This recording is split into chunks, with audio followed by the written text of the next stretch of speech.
Good afternoon, folks. This is the Professional Development Guy. Today we're going to talk about managing customer patience. Managing customer patience. Well, you probably can already guess the first thing I'm going to say is we have to manage our patience first. We have to be able to manage our patience as an employee first. It's one of the first things we have to do because it's a skill. It's a skill that it comes through experience, and some would say it comes through practice and training as well. But it's definitely going to come through experience managing because you're dealing with different customers at all times. The number one thing that we talk about all the time is listening skills. That's going to be key to everything. Listening skills are not strictly just through conversation, but also listening to a customer's body language. When someone enters your business, a particular retail store, for example, if someone coming in there, it is at that time of the day that you guys are busy, or you might have a just a flux of people that's inside of their time, or you could be short staffed at a time. You could have several different employees on lunch.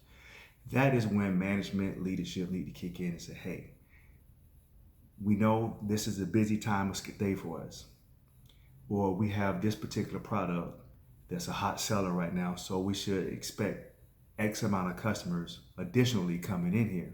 So you have to already have that in your mind. Already be thinking ahead on that. So naturally, customers might have a longer wait than usual. If you can't hire anyone else. So we have to start thinking ahead. Ideas. We have to already be thinking ahead with that when we're working with that.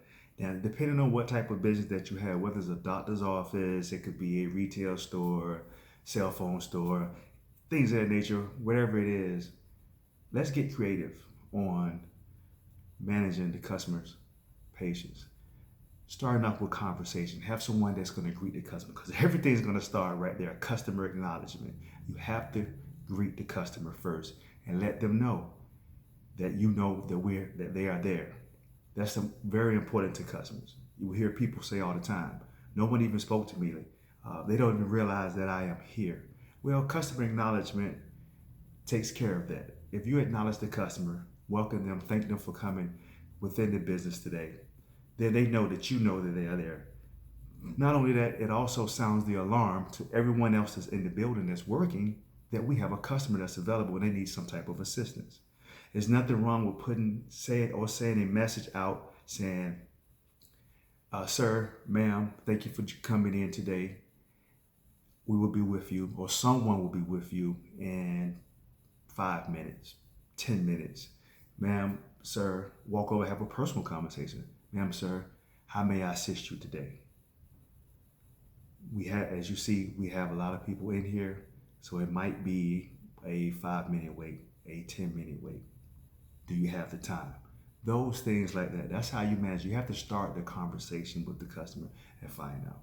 Now, most times, a customer, they will wait because they can see, just like you see, that you have a lot of customers. And they can see that, hey, they know it's going to take time. But a simple acknowledgement and just going over and talking to the customer and letting them know, hey, we are busy right now. We're very busy. It's going to take about 5-10 minutes for someone to get to you. Do you have that time today? Is there anything I can assist you with while we are doing that? Is something that you might want to see? Is there a product that you might want to take a look at? Because it could be something that's very simple, or something simple, or they might not even really want to purchase something right there. They might have just a general question. It could be something that you can answer right then and there. Then that's one customer has already been taken care of. Something that you could have answered very quickly. It could be something that they might want to return or have an issue with. You have a separate department for that. There's no need for them to wait in a line where people are making purchases. But that comes with conversation. You have to be willing to acknowledge them and give a quick conversation to what is going on, whether we're busy, someone will be with you, or is there anything quickly I can assist you with? Is there anything I can assist you with? Because those type of things, come about with a lot of time with customers. And then that small thing, they might have just came for that one question, but the simple fact you didn't acknowledge them, that turned into something much bigger because the customer got upset. So we have to be more proactive in ourselves at dealing with customers. Another thing is just what do you have within your business that's going to assist the customer? What type of amenities do you have? Do you have any type of games, activities? Like, again, it depends on what type of business you have in there.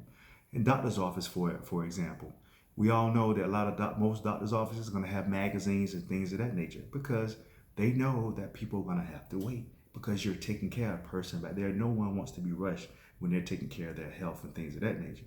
So most doctor's offices are going to have magazines and things like that in there for you to read. If you start reading a magazine and have different types of magazines in there, you get caught up in your reading. Sometimes you don't even think about, hey, I've been here waiting for 30 minutes. It felt like you were waiting 10 minutes because you were occupied with something, some type of activity, something that kept your mind off of the simple fact that I'm having to wait probably a little bit longer than I'm used to waiting. So these things right here, that's why I say get creative. It's different things that you can do. Again, it depends on your type of business, whatever business you have. That's what it depends on. Depends on your type of business. So get creative, and again, let's provide better service because all of this comes with providing a great service. Because with the customer acknowledgement, with the asking the customer, initiating a conversation, the initial conversation to find out exactly why they came into your location today, that something as simple as that lets the customer know that they are going to be taken care of. Lets the customer know that there's a potential that we're going to have some good customer service here because they acknowledge me. They let me know that it's going to be a wait. They want to know if there's anything else that I can do or they can assist me with while I wait. Things of that nature. So customers already in customer's mind, hey, they acknowledge me. I'm probably going to get some good service out of these people here.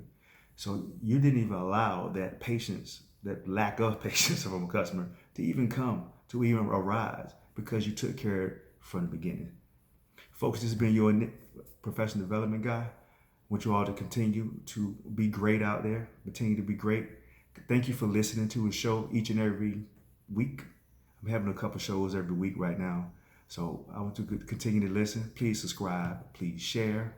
Once again, it's your professional development guy. If there's any topics or concerns or any questions that you may have, please feel free to reach out to us at cflynn@expandbc.com. That's cflynn@xpand, B as in Bravo, C as in Charlie.com. Folks, this has been your professional development guy. Have a super fantastic week. Thank you.